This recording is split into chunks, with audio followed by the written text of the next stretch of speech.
या मालिकेच्या आजच्या भागामध्ये आपण पाहणार आहोत अर्णवच्या घरी सगळेजण मिळून देवीची आरती करत असतात। देवीची आरती सुरूच असते। अर्णव देवीची आरती घेऊन देवीला ओवाळत असतो, परंतु वल्लरी आणि लावण्याने मिळून कापरामध्ये काहीतरी मिक्स केलेलं असतं। त्यामुळे अर्णव जेव्हा तो कापूर ओवाळत असलेल्या आरतीमध्ये टाकतो तेव्हा त्याचा अचानकच खूप मोठा भडका उडतो आणि अर्णव जोरजोराने ओरडू लागतो। अर्णवला खूप जोराने भाजलेलं असतं। सगळेच जण खूप घाबरून जातात। अर्णवच्या हातातून ते आरतीचं ताट घेऊन ईश्वरी ते आरतीचं ताट बाजूला ठेवते। वल्लरी म्हणत असते, अर्णव अरे काय झालं? हा भडका असा अचानक कसा झाला? हे सगळं बघून आजीलाही खूप टेन्शन येतं। आजी खूप घाबरते। ईश्वरी म्हणत असते, अहो खूप भाजलंय तुम्हाला। अर्णवचा चेहरा एकदम रडवेला झालेला असतो। अर्णव म्हणत असतो, खूप जळजळतंय मला। वल्लरी म्हणत असते, कुणी सांगेल का हा भडका अचानक कसा उडाला? आकाश म्हणत असतो, दादा डॉक्टरकडे जाऊया, मी गाडी काढतो। यावर अर्णव बोलतो, इट्स ओके इट्स ओके, एवढं काही झालेलं नाही आहे, थोडंसं भाजलेलं आहे, ते होईल नीट। आकाश म्हणाला, तूच म्हणतोयस ना जळजळत आहे म्हणून? मामा म्हणतो, कमाल आहे, मलाही कळत नाही, कापरासारखा कापूर एवढूसा आणि त्याचा एवढा मोठा भडका उडाला, काहीतरी भलतंच होऊन बसलंय हे। एवढ्यातच वल्लरी म्हणते, संकट काय सांगून येतात, संकट तर दारावर अचानक धडकतात, असं वल्लरी ईश्वरीकडे बोट करून म्हणत असते। वल्लरी म्हणते, गुरुजींनी काय सांगितलंय आठवतंय ना सगळ्यांना, थोडक्यात निभावलं म्हणून। अर्णव बाळा, अरे संकटांपासून लांब राहा, कळतंय ना मी काय सांगायचा प्रयत्न करते ते? अंजली अर्णवला म्हणत असते, चिंटू तू चल हॉस्पिटलमध्ये चल बघू। त्यानंतर आजीसुद्धा म्हणते, चिंटू अंगावर काढू नकोस बाबा। अर्णव म्हणतो, तुम्ही सगळे शांत व्हा प्लीज, एवढं काही झालेलं नाही आहे, फक्त थोडंसं भाजलं आहे, दॅट्स इट। वल्लरी म्हणते, अरे दॅट्स इट काय, एका मिनिटामध्ये होत्याचं नव्हतं झालं असतं, असं म्हणून वल्लरी आजीला म्हणते, हो ना हो आई। अंजली म्हणते, तरी नशीब ईश्वरीने ताट लगेच बाजूला ठेवलं म्हणून, नाहीतर? वल्लरी म्हणते, नाहीतर काय? नाहीतर काय, अर्णवच्या जीवावरती बेतलं असतं।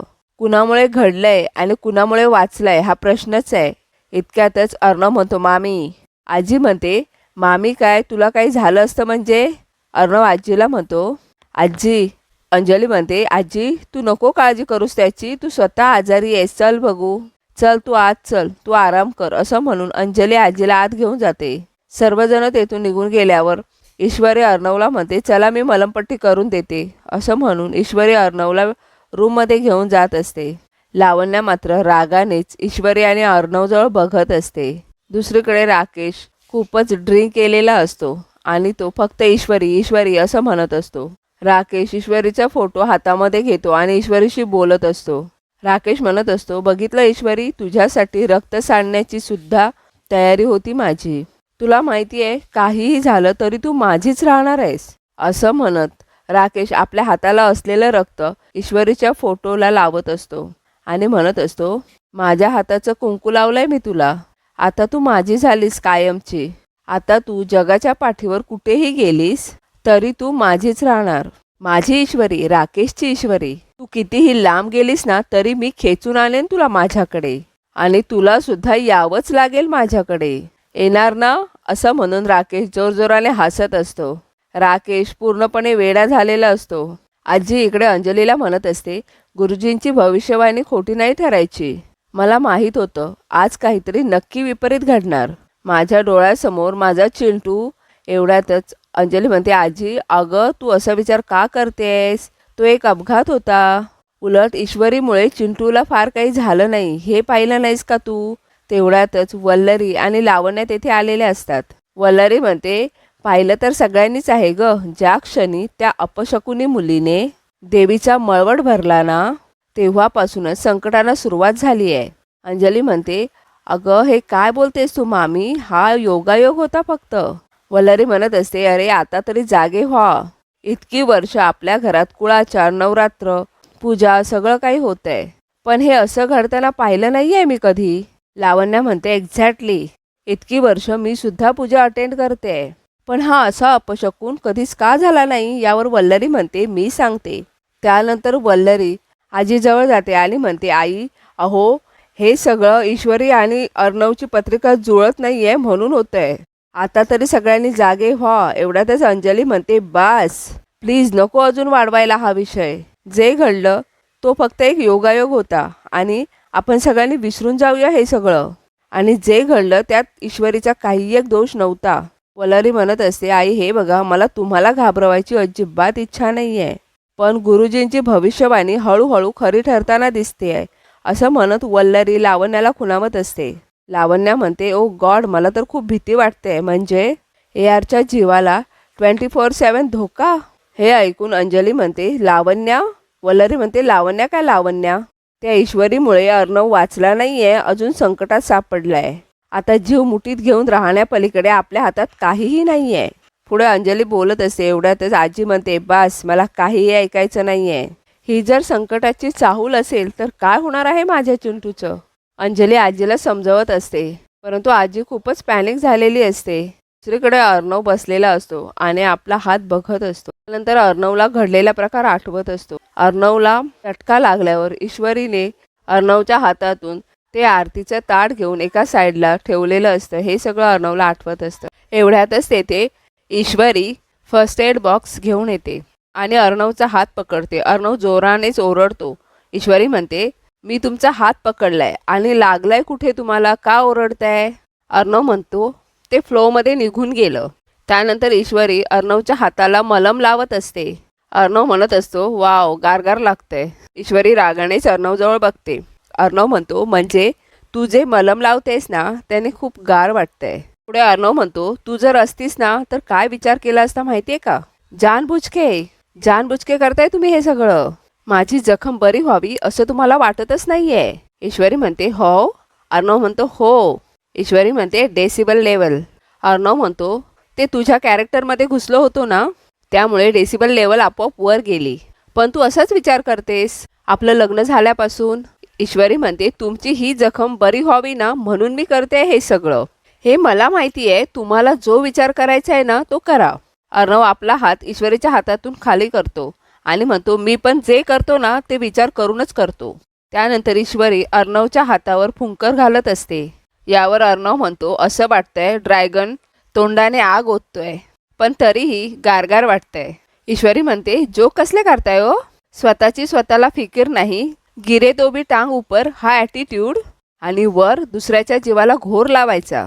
त्यानंतर ईश्वरी अर्णवच्या हाताला मलम लावता लावता खूप बडबड करत असते आणि अर्णव ईश्वरीला बघून गालामध्येच हसत असतो. अर्णव म्हणतो, तू वेळेवर वाचवलं नसतंस ना तर आज जळून खाक झालो असतो मी. ईश्वरी म्हणते, गप्प बसा हो, वेड्यासारखं काहीही काय बोलताय तुम्ही? जळून खाक म्हणे, अर्थ तरी कळतो का तुम्हाला? एरवी एवढं इंग्लिशमध्ये बोलत असता सतत, आणि नको तेव्हा नको ते मराठी छान शब्द सुचतात हो तुम्हाला. जळून खाक झालो असतो म्हणे.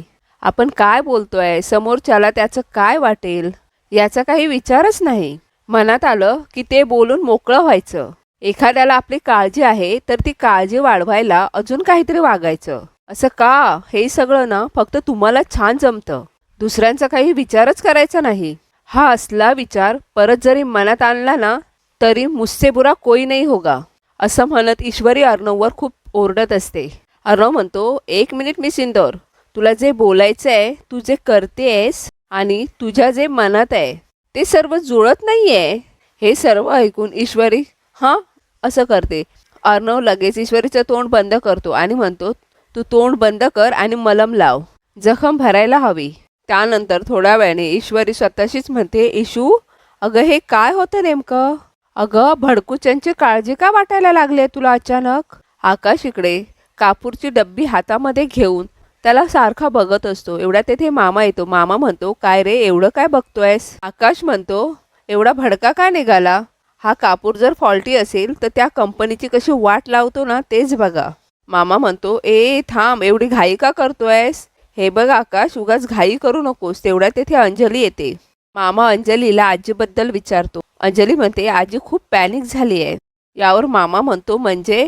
अंजली म्हणते, म्हणजे आज जे काही झालं ते बघता आजीला असं वाटतंय की गुरुजी जे काही बोलले होते अर्णव आणि ईश्वरीच्या बाबतीत त्यांची भविष्यवाणी खरी ठरते की काय, अशीच भीती वाटते तिला. म्हणजे असं काही ती बोलली नाही, परंतु तिच्या चेहऱ्याकडे बघून हे सगळं जाणवलं मला. यावर मामा म्हणतो, नाही, आई पॅनिक होता कामा नये. आकाश, ही कापराबद्दलची शंका खरी ठरली तरी चालेल, पण ईश्वरी आणि अर्णवची पत्रिका न जुळल्यामुळे त्याच्यावर संकट येत आहेत हे आईच्या मनात येता कामा नये. आकाश म्हणतो, मला या कापूरवर फुल डाऊट आहे आणि हा डाऊट मी प्रूव्ह करून दाखवणार. इथे दादाच्या सेफ्टीचा प्रश्न आहे. असं म्हणत आकाश तेथून निघून जातो. मामा म्हणतो, आकाशची शंका आणि आईचा समज दोन्ही गोष्टी खोट्या ठराव्यात एवढीच इच्छा आहे. असं म्हणत मामा देवीसमोर नमस्कार करतो. अर्णव इकडे ईश्वरीला म्हणत असतो, मी सिंदूर, मी हेल्प करू? ईश्वरी म्हणते, कशासाठी? अर्णव म्हणतो, चेहऱ्यावर दिसतंय तुला माझी काळजी वाटतं ते, पण ते तू एवढ्यात ईश्वरी म्हणते, बिलकुल नाही, अजिबात नाही. मला का काळजी वाटेल तुमची? अर्णव म्हणतो, काळजी वाटलीच नाही पाहिजे. कोण आहे मी? ईश्वरी म्हणते, नामुमकिन. अर्णव म्हणतो, एक्झॅक्टली. ईश्वरी म्हणते, मी हे जे काही करते आहे ना ते फक्त एक माणुसकी म्हणून, बाकी काही कारण नाही आहे. त्यानंतर ईश्वरी बाजूला जाऊन उभी राहते. अर्णव तेथे जातो आणि म्हणतो, इन्सानियत म्हणजे माणुसकी, राईट? माणुसकी एवढी गोड असते माहीत नव्हतं मला. ईश्वरी म्हणत असते, मी जे काही केलं आहे ना ते फक्त काळजीपोटी. एवढ्यातच अर्णव म्हणतो, हां, काळजीपोटी. ईश्वरी म्हणते, हो, काळजीपोटी. तुमची ही जखम लवकर बरी व्हावी म्हणून. आणि हे असे घरेलू उपाय मला माहिती आहेत ना, म्हणून मी केलं हे सगळं. अर्णव म्हणतो, मलम हा घरेलू उपाय आहे? परंतु हे मला माहीत नव्हतं. त्यानंतर ईश्वरी म्हणते, मला जमेल ते केलं हो, मला बाकी काही माहीत नाही आहे. अर्णव म्हणतो, हो, माझं काहीतरी मिसअंडरस्टँडिंग झालं, मी काहीतरी वेगळंच समजलो, त्यामुळे तुला त्रास झाला. आता तुला असं वाटेल की हे मी मुद्दाम केलं, परंतु हा तुझा प्रॉब्लेम आहे. तरीसुद्धा मला ना एक डाऊट आहे. ईश्वरी म्हणते, काय? अर्णव म्हणतो, हे असं जर मला पुन्हा झालं, पुन्हा जखम झाली तर तू काळजी घेशील ना माझी? ईश्वरी रागानेच अर्णवकडे बघते. अर्णव म्हणतो, पण इन्सानियतच्या नात्याने, हां, बाकी इमोशन्स वगैरे नको आहेत मला. ईश्वरी म्हणते, नाही, बिलकुल नाही. इन्सानियतचा अनलिमिटेड स्टॉक वगैरे नाही आहे हां माझ्याकडे. त्यामुळे तुम्हाला अजून काही झालं ना तर मी बिलकुल बघणार नाही आहे तुमच्याकडे. भलाई का तो जमानाही नाही रहा. एवढ्यातच अर्णव जोराने आ असं ओरडतो. ईश्वरी पुढे जात असते, परंतु अर्णवचा आवाज ऐकून ईश्वरी पुन्हा मागे धावतच येते आणि अर्णवचा हात पकडते आणि त्यावर फुंकर घालू लागते. अर्णव मात्र हसूनच ईश्वरीकडे बघत असतो. त्यानंतर दोघेही एकमेकांजवळ खूप प्रेमाने बघत असतात. लावण्य इकडे वल्लरीला म्हणत असते, मामी, जर ARला काही झालं असतं तर?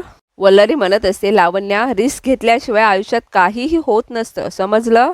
आणि जरी काही अघटित जरी घडलं असतं तर सगळा दोष त्या इंदोरी मुलीवरच गेला असता. पुढे लावण्या म्हणते, पण ARच्या बाबतीत असं काही पुन्हा करायचं नाही हां मामी. वल्लरी म्हणते, हे बघ, आपण जे काही केलंय ना त्याचे परिणाम तर चांगलेच दिसत आहेत ना आपल्याला. आमची ओल्ड लेडी बघितलीस ना किती हायपर झाली आहे ते? लावण्या म्हणत असते, खूप मोठा धक्का बसलाय त्यांना. वल्लरी म्हणते, आणि तोच धोका आपल्याला फायदेशीर ठरणार आहे. एकदा का त्या ओल्ड लेडीला खात्री पटली की गुरुजींची भविष्यवाणी खरी ठरते तर ती भीती कायमची मनात घर करून राहील. तीच भीती आपल्याला टिकवून ठेवायची आहे. लावण्या म्हणते, होल्ड डाऊन, परंतु हे बाहेर जे काही झालं ते कोणाला कळलं तर? तो कापूर.